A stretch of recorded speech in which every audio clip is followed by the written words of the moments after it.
Chapter 14, Lesson 1, Evaluate Basic Concepts of Management Accounting. Accounting can be divided into two parts. They are financial accounting and management accounting. In your A-level syllabus, the first 13 chapters are related to financial accounting. And the last three chapters, chapter 14, 15 and 16, they are related to management accounting. Management accounting. It provides relevant information to assist management to make decisions by collecting and arranging relevant data. Under management accounting, it provides information to the management for their decision-making purposes. Need of management accounting. Number 1, provide information for management decisions. Under management accounting, we provide information to the management for their decision-making purposes. Number 2, identify differences and make necessary corrections by comparing estimated situations and actual situations. Under management accounting, we provide the information for planning purposes. Then you can estimate about the future. Once the targeted accounting period is over, you will be getting all actual information. Then you can identify the differences by comparing actual situation with the expected situation and make necessary corrections. Number 3, provide appropriate solutions in order to solve problems arises in operational activities. Under management accounting, we are going to solve operational activity related problems also. Number 4, preparation of reports and evaluation of efficiency of different sections of the business. Under management accounting, we are going to divide the business into different sections. And then we are going to prepare reports and evaluate each section separately. Fifth one, provide past and future information to make future plans. The special feature under management accounting is all future plans will be drafted under management accounting. Next topic, differences between management accounting and financial accounting. You can put a star there. That's a famous question in your A-level examination, part 1 paper. Okay, look at the table now. Basis, management accounting and financial accounting. The first base, time period for reporting. Under management accounting, you don't have a specific time period. It depends on the demand.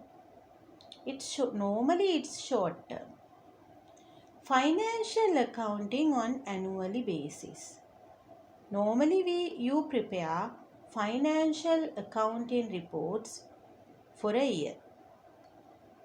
Second base, legal background. Management accounting, you have no legal background and it's not compulsory also. But financial accounting, you have a legal requirement to prepare financial statements. Presenting. Management accounting. only for internal management.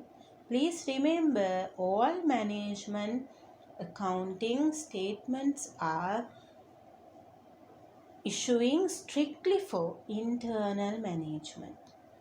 Financial accounting, it provides information to both internal and external parties. Nature of data. Under management accounting, it uses estimates and standard data, and the data will be monetary and non-monetary both. Under financial information, we use historical and monetary data. Framework. Management accounting. We prepare management reports for different departments and no specific time period. The same business organization will be divided into several segments, and then the reports will be prepared for each segment separately and no specific time period. But under financial accounting, we prepare only one report for the whole organization, and that is prepared for an accounting period of 1 year normally. Time to be considered. Under management accounting, it's present and future. But under financial accounting, it's for past activities. Next is application of accepted principles and concepts. Management accounting, we apply accepted principles and concepts based on the management requirement, because there is no legal background. But under financial accounting, there is a legal background and it's a legal requirement. Therefore, reports should be prepared according to Companies Act, accounting standards, concepts, and auditing standards. Cost classification based on needs. There are 3 needs. Number 1, for valuation of stock. Number 2, for decision making purposes. Number 3, for controlling purposes. Now we are going to learn about these 3 needs separately. The first base to classify the cost is for valuation of stock. Management accounting provides information for financial accounting in order to value the stock. There are 2 types of cost under the stock valuation. So, under valuation of stock, you are going to identify 2 types of cost items. Number 1, period cost. Number 2, product cost. Period cost. Cost which will be debited to profit and loss account against income of a particular period are known as the period cost. Okay, period cost. Cost incurred for a specific period. What you enter in your income statement. Cost for the year ended 31st March 2020. That's a period cost. Then number 2, product cost. Product cost. It is the unit cost of a product which you have calculated in chapter 7, manufacturing accounts. Then the second base to classify the cost. Cost classification for decision making purposes.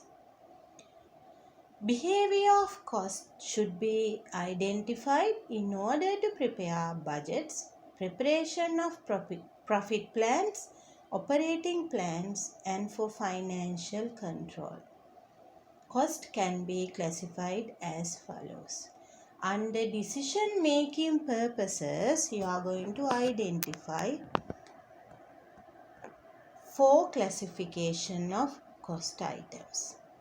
Number 1, variable and fixed cost. Number 2, relevant and irrelevant cost. Number 3, sunk cost. And number 4, opportunity cost. Now we are going to learn about these four separately.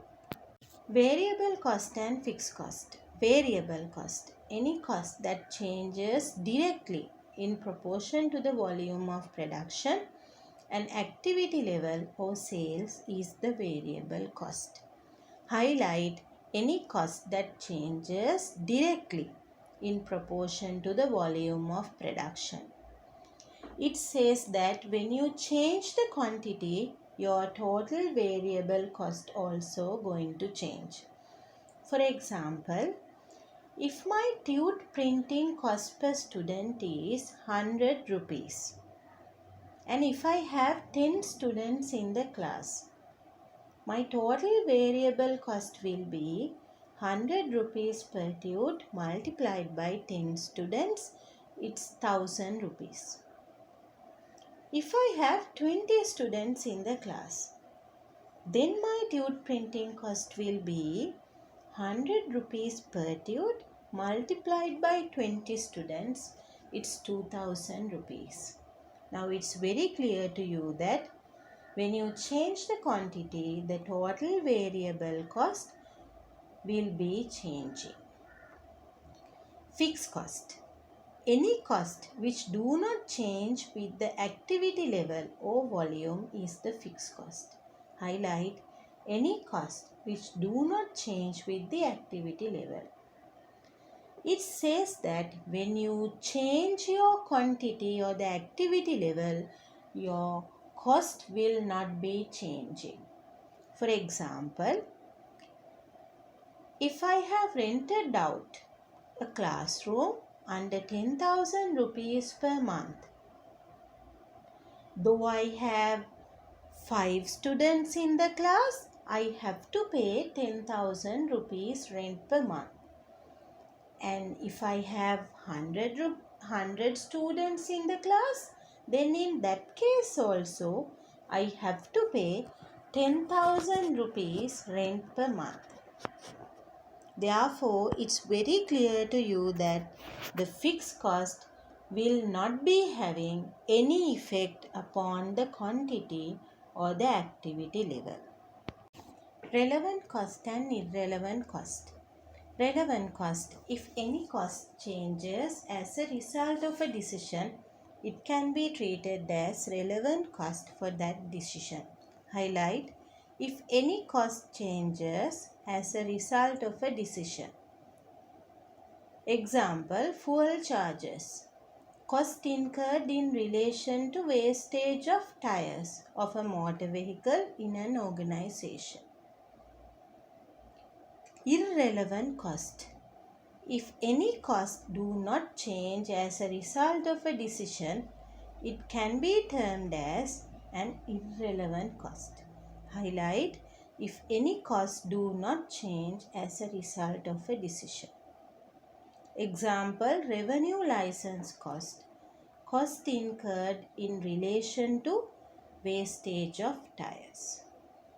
Now we are going to discuss about this relevant and irrelevant cost by taking this example. The example is, now you are going to select a support class for the subject of accounting. Then you are going to call for several education institutes. While you are calling for those institutes, you are going to consider the number of kilometers from your place to the institute place, the distance. Why? What's the reason? Because you have to travel and you have to incur a transport cost. Then that transport cost will be very relevant for this decision making purpose. For example, if you have 30-40 kilometers, you know that you have to incur a huge transportation cost. Therefore, you are not going to select that institute. Irrelevant cost. When it comes to your annual license fee of your motor vehicle, that doesn't have any impact on the selection of this tuition institute. Though you are traveling for 100,000 kilometers or 10,000 kilometers, you have to pay the same revenue license cost for the motor vehicle. Therefore, that revenue license cost will be an irrelevant cost for your decision making purpose. Sunk cost. These are the costs which are already incurred and cannot be changed. Highlight already incurred and cannot be changed. Example, an unrefundable deposit made for the tenders in purchase of inventories. When you are going to buy inventories, you will be applying for tender procedures. Then you have to keep a non-refundable deposit. For example, if you have kept 5,000 rupees non-refundable deposit, you are not going to get that 5,000 rupees again. So that has already incurred and cannot be changed. Therefore, we consider those cost items as sunk cost. Another example is, when you are going for tuition classes, you might be paying admission fee. That admission fee also a sunk cost, already incurred and cannot be changed. Though you stop that class, that admission fee will not be reimbursed to you. Opportunity cost. Opportunity cost can be defined as the value of the next best return foregone when selecting the best alternative from several alternatives. Managers need to know opportunity cost for decision making. Highlight value of the next best return foregone. That's the opportunity cost. For example, if I have 5 million, then I'll be having several alternatives for investing this 5 million. The first one will be investing in a fixed deposit at 10% interest rate. Second one will be investing in shares. Okay. If I have selected to invest that 5 million in a fixed deposit, then the return I am getting is 5 million into 10%, it's 500,000. That's the taken decision. Then what I have foregone is the return I am getting from investing in shares. Then I am going to consider, if I have invested 5 million, what's the dividend I am getting from that company? Therefore, I am searching their financial statements and calculating the dividend which I have foregone. If that figure is 400,000, then I am going to compare my actual return with the return which I have foregone. Therefore, that's called as the opportunity cost.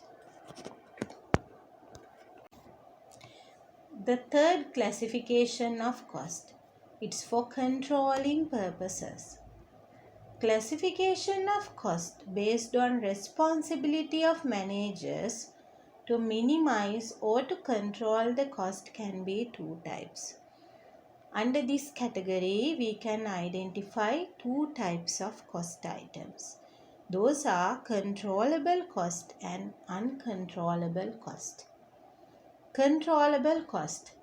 Any cost which behaves within the responsibility of managers. It's the controllable cost. For example, overtime payment, material wastage. Highlight any cost which behaves within the responsibility of managers. If the management can control a specific cost, we call them as controllable cost. For example, overtime payment. The managers, they can decide who are the employees who are going to do overtime and what are the overtime rates and what are the overtime durations. And you can have rules and regulations on overtime. That's a controllable cost. Uncontrollable cost. Any cost which do not behave within the responsibility of managers of an organization is called as uncontrollable cost. Highlight any cost which do not behave within the responsibility of managers. It says that if the managers can't control a specific cost, we call that as uncontrollable cost. For example, machinery depreciation, building rent, usage of electricity for machines. Managers can't control these cost items. Therefore, those are called as uncontrollable cost. Now we are going to discuss about some cost concepts. Cost. Cost can be defined as the value of economic resources sacrificed in order to purchase or to provide service. Highlight the definition. For example, if you have purchased the milk packet for 50 rupees, that's the value of the economic resources you have sacrificed in order to purchase the milk packet. Therefore, you can call the cost of the milk packet as 50 rupees. If you have paid 500 rupees for channeling of a consultant, then you can call that 500 rupees as the cost of that service. The next cost concept is cost unit or cost object. It is a quantitative measurement used to calculate the cost of a product or a service. Okay, your unit cost or cost per unit. Now look at the table. Activity and the cost unit. If I want to calculate my cost per unit for my tuition classes, then I have to consider the cost unit as cost per student. And if we need to calculate the cost of a hospital, the cost unit will be cost of a patient. And when we take electricity, the cost unit will be cost per kilowatt hour.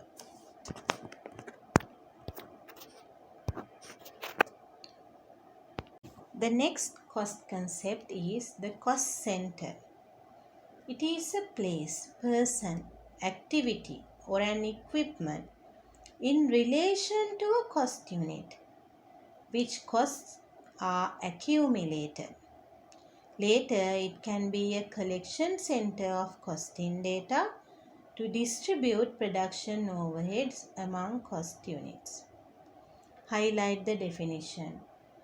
It's a place, person, activity or an equipment in relation to a cost unit which costs are accumulated. Example, in a fruit juice company. When we take a fruit juice company as an example, there will be different sections. Those sections will be cutting, washing, mixing, grinding, packing, marketing, like that. Therefore, you can call these sections as cost centers. And then you can list down the cost incurred under each center, and then you can calculate the cost incurred under each center. This will be a very valuable information when you are going to control your cost.